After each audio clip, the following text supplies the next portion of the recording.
नमः संस्कृताय। प्यारे छात्रों, इस वीडियो में हम लेकर के आए हैं 7वीं कक्षा हेतु रुचिरा संस्कृत का चौथा पाठ, जिसका नाम है हास्य बाल कवि सम्मेलनम, अर्थात कॉमेडियन बच्चों का एक सम्मेलन, हंसाने वाले बच्चों का एक सम्मेलन। और वो भी कैसे? कवि के रूप में। जैसे कवि एक जगह पे एकत्रित होके, संग्रहित होके, संगोष्ठी के माध्यम से, सम्मेलन के माध्यम से लोगों को हंसाते हैं अपनी कविताओं के माध्यम से, ऐसे ही इसमें जो बच्चे हैं, बच्चे अपने श्लोकों के माध्यम से लोगों को हंसाने का प्रयास कर रहे हैं, कॉमेडी का प्रयास कर रहे हैं। तो चलिए पाठ को शुरू करते हैं। चौथा पाठ है आपका हास्य बाल कवि सम्मेलनम। हास्य बाल कवि सम्मेलनम। विविध वेशभूषाधारिणः चत्वारः बालकवयः मंचस्य उपरि उपविष्टाः सन्ति। विविध वेशभूषाधारिणः, अनेक प्रकार से जिन्होंने जो है ड्रेसेस पहनी हुई है, अलग अलग प्रकार की जिन्होंने ड्रेस पहनी हुई है, ऐसे चार बच्चे मंच के ऊपर बैठे हुए हैं, स्टेज के ऊपर बैठे हुए हैं। अधः श्रोतारः हास्य कविता श्रवणाय उत्सुकाः सन्ति कोलाहलं च कुर्वन्ति। और नीचे बैठे हुए जो श्रोतागण हैं, जो सुनने वाले हैं, ऑडियंस, वो उनकी कविताओं को सुनने के लिए बड़े उत्सुक हैं और शोर कर रहे हैं। कोलाहलम अर्थात शोर, तो शोर कर रहे हैं। तो चलिए और आगे चलते हैं इसको। ये आपकी स्टेज की जो पोजीशन है ये थी। अब संचालक महोदय जो संचालन कर रहे हैं वो क्या कह रहे हैं? अलम कोलाहलेन, कह रहे हैं कि बस अब शोर बंद कर दीजिए। अद्य परम हर्षस्य अवसरः यत् अस्मिन् कवि सम्मेलने काव्यहन्तारः कालयापकाश्च भारतस्य हास्य कवि धुरंधराः समागताः सन्ति। अब संचालक महोदय भी कॉमेडी के तौर पे कह रहे हैं, हंसाने के लिए, कि अब बस करो, आज के बाद क्या हर्ष का अवसर आ गया है, बड़े खुशियों का समय आ गया है, क्योंकि अस्मिन कवि सम्मेलन, इस कवि सम्मेलन में, जिसमें जो बच्चे कवि बने हुए हैं और अभी अपनी कविताएं सुनाएंगे, तो इस कवि सम्मेलन में काव्यहंतारः, जो काव्यों को, जो हमारे काव्य ग्रंथ होते हैं या काव्यों को जो क्या करने वाले हैं, नष्ट करने वाले हैं। काव्यों के अकॉर्डिंग नहीं सुनाएंगे, काव्यों के अनुसार नहीं सुनाएंगे, क्योंकि वो हंसाने वाले हैं तो अपने अकॉर्डिंग सुनाएंगे। इसलिए कह रहे हैं काव्यों को नष्ट करने वाले और कालयापकाश्च, और समय बर्बाद करने वाले। कालयापकाश्च मतलब कालयापकाः, जो समय बर्बाद करते हैं, तो समय बर्बाद करने वाले भारत के हास्य कवि धुरंधरा, भारत के जो हंसाने वाले हैं बड़े बड़े कवि, धुरंधर कवि, वो यहाँ आए हुए हैं, समागताः सन्ति। इसलिए आज बड़े खुशी का समय है, खुशी का अवसर है। ये ही करतल ध्वनिना वयम एतेषां स्वागतम कुर्मः। तो आइए, यही का मतलब आइए, तो आइए करतल ध्वनियों के साथ में हम सभी उनका क्या करते हैं? स्वागत करते हैं। तो तब तक जो है सभी ने स्वागत किया। और गजाधर, एक कवि गजाधर है। सर्वेभ्यो अरसिकेभ्यो नमो नमः। ये जो एस का यहाँ पर साइन दिखाई देता है, इसको हम जब भी हम अलग अलग संधि विच्छेद करते हैं, अर्थ की दृष्टि से अर्थ लगाने के लिए इसको हम अलग कर देते हैं। अ का उच्चारण, इसको एस को हम करते हैं। सर्वेभ्यो अरसिकेभ्यो नमो नमः। गजाधर कह रहा है कि सभी अरसिकेभ्यो नमो नमः, सभी नीरस जनों को हंसाने के लिए, नीरस जनों को क्या है? नमस्कार। प्रथमम तावत अहम आधुनिकम वैद्यम। सबसे पहले मैं आधुनिक वैद्य के ऊपर स्वकीयम काव्यम श्रावयामि। आधुनिक वैद्य के ऊपर मैं अपने काव्य को क्या करूँगा? सुनाऊंगा, अपने काव्य को सुनाऊंगा, ऐसा गजाधर कह रहा है। तो अपने काव्य, अपनी कविता जो है एक डॉक्टर पे, जो आधुनिक जो डॉक्टर हैं, आजकल के जो डॉक्टर हैं उन पे कह रहे हैं। तो उसकी कविता क्या है? तो कह रहा है वैद्यराज नमस्तुभ्यम यमराज सहोदरः यमस्तु हरति प्राणान वैद्यः प्राणान धनानि च। पुनः देखो एक बार, वैद्यराज नमस्तुभ्यम यमराज सहोदर यमस्तु हरति प्राणान वैद्य प्राणान धनानि च। क्या कह रहा है गजाधर कि वैद्यराज नमस्तुभ्यम, आज के डॉक्टर को बहुत बड़ा नमस्कार, मेरा नमस्कार। यमराज सहोदर, जो क्या है, यमराज का क्या है, भाई है, जो यमराज का भाई है, यमराज सहोदर यमराज का ही भाई है। यमस्तु हरति प्राणान, किंतु यम तो केवल क्या करता है, प्राणों को ही हरता है। यमराज अर्थात काल भी यमराज को कहते हैं। तो यमराज तो केवल प्राणों को ही हरता है, केवल प्राण ही निकाल ले जाता है। लेकिन वैद्य प्राणान धनानि च, लेकिन आजकल का जो डॉक्टर है वो प्राणों को तो भी ले जाता है, मार तो देता ही है, लेकिन साथ में धन भी जो है ले जाता है। तो सर्व ही उच्च ही हंसती, सभी लोग जो है जोर जोर से हंसने लग गए, क्योंकि ये हास्य कवि बाल सम्मेलन है, हास्य बाल कवि सम्मेलन है, बच्चों का हंसाने वाला एक सम्मेलन है, इसलिए। तो अब दूसरे कवि अब शुरू होते हैं, कालांतकः। ये क्या कह रहे हैं, अरे वैद्यास्तु सर्वत्र परंतु नते मादृशः कुशलः जनसंख्या निवारण। कह रहा है कि वैद्यास्तु सर्वत्र, कालांतक, अरे जो डॉक्टर्स हैं जो वो तो हर जगह है, लेकिन वो मेरे जैसे, मादृशा मतलब मेरे जैसे, कुशलः मतलब कुशल नहीं है जनसंख्या निवारण में, जनसंख्या को साफ करने में वो मेरे जैसे नहीं है। ममापि काव्यम इदम शृण्वन्तु भवन्तः, आप मेरे भी जो है, मेरी भी जो कविता है उसको भी आप सुनिए। तो कह रहा है, चिताम प्रज्वलिताम दृष्ट्वा वैद्यो विस्मयमागत नाहम गतो न मे भ्राता कस्येदम हस्तलाघवम्। जो कालांतक है वो क्या कह रहा है, वो यहाँ पर अपनी बात को, अपनी कविता को जो है सुना रहा है और कह रहा है, चिताम प्रज्वलिताम दृष्ट्वा वैद्यो विस्मयमागतः, कह रहा है चिता को, जलती हुई चिता को देख करके, जलती हुई, प्रज्वलिताम मतलब जलती हुई, तो जलती हुई चिता को देख करके वैद्यराज मतलब डॉक्टर्स जो है वो क्या हो गए, चकित हो गए, आश्चर्यचकित हो गए, विस्मित हो गए। ना हम गतो न मे भ्राता कस्येदम हस्तलाघवम्, न तो अब वो कैसे चकित हो गए, न तो मैं गया, वो क्या कह रहा है कि ना हम गतो न मे भ्राता, न ही मैं गया न मेरा भाई, तो ये हाथ की सफाई किसकी है, हाथ की सफाई किसकी है, ऐसा वो कह रहा है। कहने का मतलब ये है कि न तो मेरे भाई के पास कोई ऐसा मरीज आया था, न मेरे पास कोई ऐसा मरीज आया जो मर गया था और उसकी चिता जल रही है, तो ये किसने इसको मारा है, किसकी ये हाथों की सफाई है, ऐसा कौन कह रहा है, कालांतक अपनी कविता में कह रहा है। तो सभी लोग जो है जोर जोर से पुनः हंसने लग गए, सभी लोग जोर जोर से हंसने लग गए। सर्वे पुनः हंसंती, फिर तुंदिलः, एक मोटा आदमी जिस तुंदिलः उसको कह रहे हैं, तो तुंदस्य उपरि हस्तम आवर्तयन्, वह क्या कर रहा है, अपने तोंद के ऊपर, पेट के ऊपर जिसके पेट बाहर निकला है, उस पेट के ऊपर क्या कर रहा है, हस्त को जो है, हाथ को फेर रहा है। और तुंदिलो हम भो, अरे वह मैं बहुत मोटा हूँ, मेरा पेट बाहर है, मैं क्या हूँ, तुंदिल हूँ। ममापि इदम काव्यम श्रूयताम जीवने धार्यताम च, मेरी भी एक कविता सुन लो, मेरा भी एक काव्य सुन लो और उसको अपने जीवन में धारण करना। तो क्या कह रहा है देखेंगे, प्राणम प्राप्य दुर्बुद्धे माँ शरीरे दयाम कुरु प्राणम दुर्लभम लोके शरीराणि पुनः पुनः। कह रहा है, पुनः एक बार इसको उच्चारण करेंगे फिर अर्थ बताएंगे। प्राणम प्राप्य दुर्बुद्धे माँ शरीरे दयाम कुरु प्राणम दुर्लभम लोके शरीराणि पुनः पुनः। कह रहा है कि प्राणम प्राप्य दुर्बुद्धे, अरे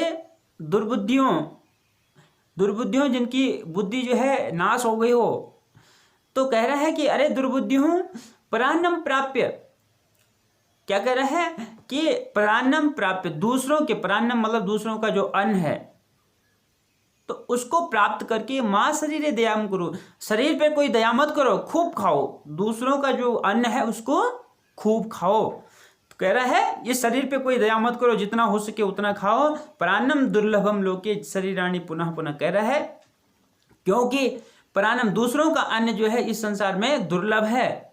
शरीर तो बार बार मिलता रहता है, लेकिन वो जो अन्न है, जो दूसरों का दिया हुआ अन्न है, वह अन्न दोबारा नहीं मिलेगा। इसलिए जो दूसरों से ले करके खूब खाना चाहिए। ऐसा कौन कह रहा है? तुंदिल जो हो, जिसका पेट बाहर आया हुआ है, ऐसा व्यक्ति, वो ऐसा बच्चा जो है वो कह रहा है। सर्वे पुनः अट्टहासम कुर्वन्ति, सभी लोग जोर जोर से फिर से हंसने लग जाते हैं, क्योंकि ये बाल कवि सम्मेलन है। और आगे चलेंगे चारवाक। अब जो है एक चारवाक है। चारवाक जो है हमारे इतिहास में प्रसिद्ध एक चिकित्सक रहे हैं। चारवाक का दर्शन भी है। तो चलेंगे, एक बच्चा चारवाक बना हुआ है और वो कह रहा है, आम शरीरस्य पोषणम सर्वथा उचितम। बिल्कुल सही कहा, तुंदिल के लिए बोल रहा है, आपने बिल्कुल सही कहा। शरीर को ठीक ठाक रखना, स्वस्थ रखना, पोषित रखना बिल्कुल सही है। यदि धनम नास्ति तदा ऋणम कृत्वापि पौष्टिकः पदार्थः ये भोक्तव्यः। तो चारवाक क्या कह रहा है? यदि धन नहीं है फिर भी हमें क्या करना चाहिए कि दूसरों से उधार लेकर के अच्छे अच्छे जो क्या है पदार्थ है उनको खाना चाहिए, अच्छी अच्छी जो डिश है उनको खाना चाहिए। तथा कथयति चारवाक कवि, तो अब वो चारवाक कवि उसी प्रकार से श्लोक के माध्यम से कह रहा है, यावत जीवेत सुखम जीवेत ऋणम कृत्वा घृतम पीवेत। क्या कह रहा है? यावत जीवेत, जब तक जियो, तो क्या कह रहा है? सुखम जीवेत, तब तक खुशी से सुख पूर्वक जियो, ऋणम कृत्वा घृतम पीवेत। और उस सुख पूर्वक जीने के लिए, आनंद से जीने के लिए, खुशी से जीने के लिए चाहे आपको उधार करना पड़े, ऋणम मतलब उधार, चाहे आपको उधार करना पड़े और उधार करके आप घी पीना पड़े। क्या पीना पड़े? घी। तो कैसे जियो? सुखी से जियो, जब तक जी रहे हो तब तक सुखी से जियो। चाहे हम किसी से उधार लेके क्या करें, घी पिए, अच्छी अच्छी पदार्थ खाएं, अच्छी अच्छी चीज़ें खाएं, तब तक आप सुखी से जियो जब तक आप जी रहे हो। तो ये चारवाक का कहना है। तो तर्हि अब श्रोतागण क्या करें? तर्हि ऋणस्य प्रत्यर्पणम कथम। तो सभी श्रोता कह रहे हैं, अरे भाई उधार तो ले लेंगे, लेकिन प्रत्यर्पण का मतलब होता है कि देना, तो हम वापस कैसे देंगे? उधार तो हम किसी से भी ले लेंगे, वापस भी तो देना पड़ेगा। किसी का जो रुपया हम लेंगे उसको उधार लेंगे तो फिर वापस देना पड़ेगा। तो चारवाक क्या कहता है? चारवाक कह रहा है, श्रूयताम मम अवशिष्टम काव्यम। वो कह रहा है, अरे भाई रुक जाओ, सुन तो लो, मेरा अभी बचा हुआ है अवशिष्टम काव्य, मेरी दूसरी पंक्ति भी बची हुई है, मेरी कविता भी बची हुई है, उसको सुन लो। घृतम पीत्वा श्रमम कृत्वा ऋणम प्रत्यर्पयत जनः। वो कह रहा है कि घी पी करके, अश्रम करके, मतलब परिश्रम करके, घी पीने के बाद जब वो घी पी लेगा, जैसे दूसरों से उधार लिया और उससे घी पी लिया। घी पीने का मतलब घी तो खाना ही है, क्योंकि घी अच्छी पौष्टिक पदार्थों में आता है। उसके अलावा जो जितने भी पौष्टिक पदार्थ है वो सभी खाने हैं। और उसके बाद आपको क्या करना है? परिश्रम करना है। और परिश्रम करके आपको क्या करना है? ऋणम प्रत्यर्पयेत जनः। तो आपको क्या करना है? वह जो उधार लिया है उसको वापस भी करना है। पहले खूब खाओ, फिर खूब परिश्रम करो, और उसके बाद जिसका धन लिया है उसको वापस दे दो। तो काव्य पाठ श्रवणेन उत्प्रेतः एकः बालकोपि आशु कवितां रचयति हास्यपूर्वकं च श्रावयति। अच्छा, इस जो बाल कवि अभी सम्मेलन हुआ, जो छोटे छोटे बच्चों ने कवियों के रूप में जो अपनी कविताएं रची, उसको सुनने से एक बच्चा बड़ा प्रेरित हुआ, और उसने भी क्या किया? आशु कविता में रचित, उसने भी एक छोटी सी कविता रची, हास्यपूर्वकम च श्रावयति, और उस छोटी सी कविता को हंसते हंसते सुना रहा है।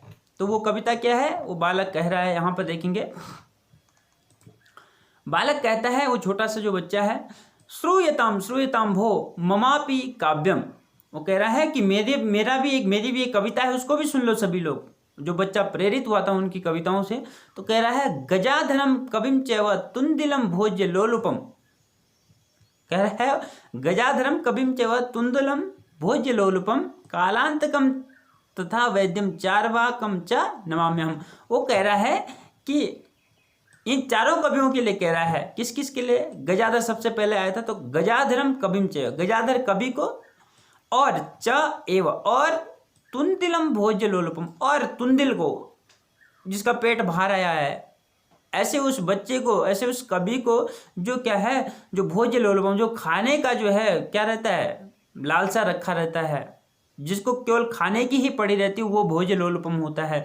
तो उसको, उस जिसका पेट बाहर आया है और जिसको खाने की ही हमेशा पड़ी रहती है, ऐसे तुंदुल को और गजाधर कवि को कालांतकम तथा वैद्यम, और कालांतक को और चारवाक डॉक्टर जो बना था, जो डॉक्टर की बात कर रहा है, चारवाक वैद्य को, वैद्यम चारवाकम च, अच्छा वैद्य को और चारवाक को नमाम्यहम्, इन सभी कवियों को मैं क्या करता हूँ, नमस्कार करता हूँ। ऐसा उस छोटे बच्चे ने बोला, क्योंकि वो इनकी कविताओं से प्रेरित हुआ था। काव्यम श्राविता हा हा हा इति कृत्वा हसति, और अपने काव्यों को, अपनी कविता को सुना करके वो बड़े खुश होकर के हा हा हा जो है क्या कर रहा है, हंस रहा है। अन्य चापी हंसंती सर्वे गृहम गच्छन्ति, और सभी लोग जो श्रोतागण हैं सभी हंस रहे हैं और सभी अपने घर को चल दी। उसके बाद जैसे ही प्रोग्राम खत्म हुआ सभी लोग अपने अपने घर को निकल गए। सर्वे गृहम गच्छन्ति, सभी लोग घर की ओर निकल गए या घर चले गए, ये घर जा रहे हैं। यहाँ पर हम जा रहे हैं कहेंगे क्योंकि यहाँ पर प्रेजेंट टेंस का प्रयोग है वर्तमान काल का। तो हंसते हंसते सभी लोग हंस रहे हैं और घर की ओर जा रहे हैं। तो ये आपका यहाँ पर चैप्टर खत्म हो गया। इसी में हम आपको थोड़ा सा एक्सरसाइज जो आपके हैं उसके बारे में भी बता देते हैं। इसमें से कोई भी आपको 10 जो मुख्य शब्दार्थ होंगे वो आपने सभी ने नोट करने हैं, इनका उच्चारण करना है। पहला जो है इसका उच्चारण करना है, तो उच्चारण कर लेते हैं। ऊपरी, अधः, उच्चैहि, नीचैहि, बहि, अलम, कदापि, अंतः, पुनः, कुत्र, कदा, एकदा, इनका ये उच्चारण होगा। पहला प्रश्न उच्चारण के लिए ही होता है। दूसरा प्रश्न चलेंगे, प्रश्न नंबर 2, मंजूषातः अव्यय पदानि चित्वा वाक्यानि पूरयतु। मंजूषा से अव्यय पदों को चुन करके वाक्यों को पूरा करना है। तो ये मंजूषा हमारे पास है जिसको की कहते हैं। ये की है, की में से ही कोई शब्द यहाँ पर नीचे आएगा। वृक्षस्य खगः वसन्ति, वृक्ष के चिड़िया रहती है। तो के बाद क्या आएगा, तो वृक्षस्य क्या आएगा, ऊपरी, पेड़ के ऊपर क्या चिड़िया रहती हैं, बहुत सारी चिड़िया रहती है। तो यहाँ पर पहले में ऊपर ही आएगा, ध्यान दें। फिर ख वाले में विवादेन, तो यहाँ पर आएगा अलम, क्या आएगा, अलम विवादेन। बस करो, अब शोर मत करो, अब बहस मत करो, इसका अर्थ ये होता है। तो अलम विवादेन, यहाँ पर आएगा अलम। उसके बाद वर्षा काले गृहात, क्या आएगा, वर्षा ऋतु में जब बारिश होती है उस समय हमें घर से निकलना नहीं चाहिए। तो कहाँ नहीं निकलना चाहिए, तो वही आएगा, बाहर नहीं निकलना चाहिए, बाहर नहीं जाना चाहिए। उसके बाद घ वाले में मंचस्य श्रोतारः उपविष्टा सन्ति, मंच के श्रोता बैठे हुए हैं। मंच के कहाँ बैठे हुए श्रोता, तो आएगा अधः, मंच के नीचे श्रोतागण, ऑडियंस मतलब जो बैठी हुई है। उसके बाद ये चलेंगे लास्ट वाले में, तो लास्ट वाले का जो बचा हुआ है अंतः, वही आएगा। एक बार इसका अर्थ आपको बता देते हैं। छात्राः विद्यालयस्य अंतः प्रविशन्ति, छात्र बच्चे विद्यालय के अंदर जा रहे हैं। बच्चे कहाँ जा रहे हैं, विद्यालय के अंदर प्रवेश कर रहे हैं। तो ये आपका दूसरा प्रश्न पूरा हुआ। एक एक चीज को ध्यान से देखें और गलत न लिखें, ध्यान से देख करके ही आप नोट करें। उसके बाद चलते हैं प्रश्न नंबर 3 में, अशुद्धम पदम चिनुत, जो इनमें से जो अशुद्ध शब्द है उसको हमने या चूज करके यहाँ लिखना है। तो गमंती, यच्छन्ति, पृच्छन्ति, धावन्ति। तो गमंती आपका यहाँ पर जो है क्या है, आपका गलत है, गमंती नहीं होगा, यहाँ पर क्या होगा, गच्छन्ति होगा, क्योंकि गम को गच्छ हो जाता है। तो यहाँ पर ये जो अशुद्ध है इसको यहाँ पर आपने लिखना है, गमंती को। उसके बाद दूसरे का रामेण, गृहेण, सर्पेण और गजेन, यहाँ पे जो अशुद्ध होगा उसको हमने चूज करना है। तो क्या होगा, रामेण, गृहेण, सर्पेण और गजेन। गजेन नहीं होगा बल्कि गजेन होगा। तो यहाँ पर जो है तृतीया विभक्ति का प्रयोग हो रखा है, तो गजेन, गजेन होगा, न नहीं होगा। तो इसलिए ये गलत है, इसको भी आप यहाँ पर नोट कर लेंगे। उसके बाद चलते हैं ग वाले में, लतया, मातया, रमया, निशया। यहाँ पर देखेंगे लतया, मातया, रमया और निशया। तो मातया यहाँ पर गलत है क्योंकि मातृ शब्द है। मातृ शब्द का तृतीया जो विभक्ति का एक वचन होता है मात्रा, तो यहाँ पर जो है मातया है जो गलत है, तो उसको भी आप यहाँ नोट कर लेंगे। उसके बाद आगे चलते हैं चौथे में, लते रमे माते प्रिय। यहाँ पर क्या है, लता है, हे लते, हे रमे, प्रिय, प्रिया, रमा, लता, लेकिन माता का यहाँ पर भी जो है किसका होगा, माता। यहाँ पर माते का भी यहाँ पर आएगा, तो माता यहाँ पर क्या है, गलत है, इसको भी आप यहाँ लिख लेंगे। और उसके बाद चलते हैं, लिखति, गर्जति, फलति, सेवति। लिखति, गर्जति, फलति और सेवति। तो यहाँ पर जो है सेव धातु का प्रयोग गलत है, तो इसको भी आप यहाँ पर लिख लेंगे। सेव धातु का गलत प्रयोग यहाँ पर, सेव धातु आत्मनेय पद में होती है, ये आपको आगे समझ में आएगा जब हम आपको शब्द रूपों के बारे में, धातु रूपों के बारे में पढ़ाएंगे। तो सेवती की जगह यहाँ पर सेव्यति आना चाहिए था, सेव्यति, लेकिन सेवती है इसलिए यहाँ पर गलत है। तो ये चारों, ये प्रश्न नंबर तीसरा आपका कंप्लीट हो गया। अब चलते हैं प्रश्न नंबर चौथे में। मंजूषा से समानार्थक पदों को चुन करके लिखिए। मंजूषातः समानार्थक पदानि चित्वा लिखत। तो समानार्थक जो पद है, समानार्थक मीन्स जो पर्यायवाची है, पर्यायवाची शब्दों के उन जैसे ही जो अर्थ वाले होते हैं उनको समानार्थक कहते हैं। तो यहाँ पर देखो, प्राप्य का समानार्थक क्या होगा, प्राप्य मतलब प्राप्त करके, लब्ध्वा, दोनों का मतलब एक ही होता है, प्राप्त करके। उसके बाद कुशलाह, कुशलाह का क्या होता है, जो कुशल है, प्रवीण है, एक्सपर्ट जो है उनको कहते हैं कुशल, और उनको ही दक्ष भी कहते हैं। तो यहाँ पर आएगा दक्ष, क्या आएगा, दक्ष आएगा। फिर हर्षस्य, जो हर्षस्य, हर्ष का मतलब होता है खुशी, आज बड़े हर्ष का विषय है, बड़ी खुशी का विषय, तो वहीं प्रसन्नतायाः, तो हर्ष और प्रसन्नता, यहाँ पे आएगा प्रसन्नतायाः। फिर उसके बाद देहस्य मतलब शरीर का, तो देहस्य शरीरस्य, तो दोनों समानार्थक है, तो यहाँ पर शरीरस्य आएगा। और जो बचा हुआ है जैसे वैद्यम, डॉक्टर, तो चिकित्सकम, तो वैद्य पुरानी भाषा में हम कहते थे, प्राचीन काल में हम वैद्य ही कहते थे, डॉक्टर नहीं कहते थे। तो आज की भाषा में हम डॉक्टर कहते हैं, तो उसको हम संस्कृत में चिकित्सक कहते हैं। तो वैद्य और चिकित्सक ही समानार्थक है, तो यहाँ पर आपका चिकित्सक आ जाएगा। ये आपका प्रश्न नंबर चौथा कंप्लीट हुआ। प्रश्न नंबर पाँचवें में चलते हैं। थोड़ा समय भी तेजी से भाग रहा है, इसलिए वीडियो लंबी हो जाएगी, इसलिए हम भी थोड़ा जल्दी से ही आपको बता देते हैं। मंचे कति बालकवयः, बालकवयः उपविष्टाः सन्ति। मंच में, स्टेज में कितने बाल कवि बैठे हुए थे, तो यहाँ पर आएगा चत्वारः, क्या आएगा, चत्वारः। आप बुक से भी देख सकते हैं क्योंकि यहाँ इससे लिखा नहीं जाता है इसलिए बोल रहा हूँ, चत्वारः, पीछे विसर्ग जरूर लगाएं। 4 बाल कवि जो है मंच पर बैठे हुए थे। और उसके बाद के कोलाहलम कुर्वन्ति, तो यहाँ पर आएगा श्रोतारः, क्या आएगा, ये श्रो ता और रह, श्रोतारः, विसर्ग जरूर लगाएं। श्रोतारः, कौन जो है शोर कर रहे हैं, श्रोतारः। उच्चारण पे ध्यान दें, यहाँ कैसा लिखा जाता है इस बात पे ध्यान मत देना। गजाधर कम उद्देश्य काव्यम प्रस्तुति, गजाधर किसको उद्देश्य करके काव्य प्रस्तुत कर रहा है। यहाँ पर गजाधर ने किसको उद्देश्य करके काव्य प्रस्तुत किया था, तो आधुनिकम, वैद्यम, आधुनिक जो डॉक्टर है, तो यहाँ पर हम केवल वैद्यम लिखेंगे, वैसे तो आधुनिकम वैद्यम भी होगा, लेकिन वैद्यम, वैद्यम आप किताब से ही देखना, उच्चारण सुन लेना। वैद्यम किसको उद्देश्य कर रहा है, वैद्यराज को, मतलब डॉक्टर को उद्देश्य। तुंदिलः कस्य उपरि हस्तम आवर्त्यति, तो तुंदिल किसके ऊपर हाथ फेर रहा है, तुंदस्य, किसके ऊपर, तुंदस्य। तो इसको भी आप वहां से नोट कर लेना, केवल मैं बोल रहा हूं तुंदस्य। लोके पुनः पुनः कानि भवन्ति, लोके पुनः पुनः कानि भवन्ति, लोके पुनः पुनः शरीराणि भवन्ति, शरीराणि, क्या आएगा यहाँ पर, शरीराणि, स और री बड़ी, शरीराणि, रा और नी छोटी, ये आएगा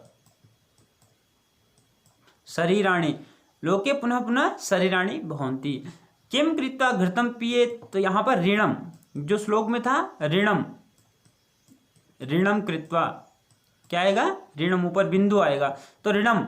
इस प्रकार से ये आपका 5वें प्रश्न के सबके आंसर हो गए। क्या करके हमें घी पीना चाहिए, तो ऋण करके हमें घी पीना चाहिए। संसार में बार बार कौन आता है, तो बार बार ये हमारा शरीर संसार में आता है। ठीक है, इस तरीके से इनका अर्थ भी मैंने आपको बता दिया, साथ में इसके इनके आंसर भी बता दिए। और चलते हैं प्रश्न नंबर 6 में। मंजूषा सा पदानि चित्वा कथायाः पूर्तिं कुरुतम्। मंजूषा से पदों को चुन करके कथा की पूर्ति करना है। तो पुरा एकस्य, ये मंजूषा है आपकी, पुरा एकस्य नृपस्य एकः, क्या था, एकः प्रियः वानरः आसीत्। पहले पुराने काल में एक राजा का एक क्या था, एक बहुत प्यारा जो है बंदर था।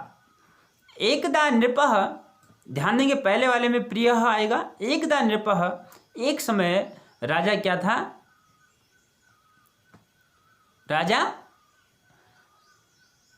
हम यहां देख रहे हैं सुप्तः, दूसरे में आएगा सुप्तः। एकदा नृपः सुप्तः आसीत्, एक समय राजा सोया हुआ था।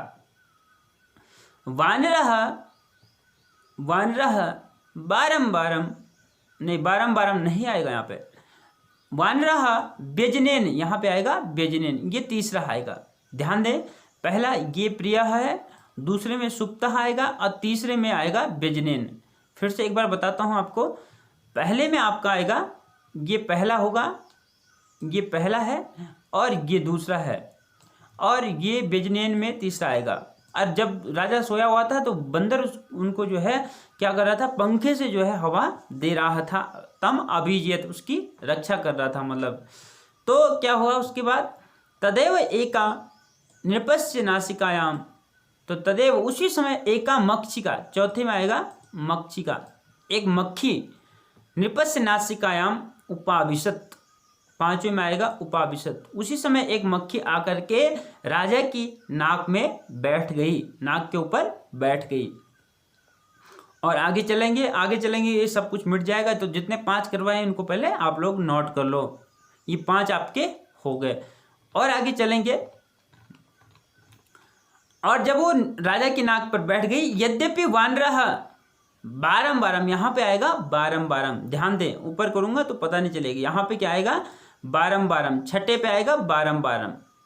ठीक है, तो यद्यपि वानरः बारंबारम व्यजनेन ताम निवारति स्म, यद्यपि जो बंदर है उसको बार बार जो है पंखे से दूर कर रहा था, तथापि सा पुनः पुनः नृपस्य नासिकायाम, यहाँ पे क्या आएगा, नृपस्य नासिकायाम एव, पहला वाला, तो 7वें नंबर पे ये आएगा। ध्यान दे, 7वें नंबर पे आएगा नासिकायाम, जो पहला में जो लिखा है वही आएगा, नासिकायाम में ये उपाविशति स्म।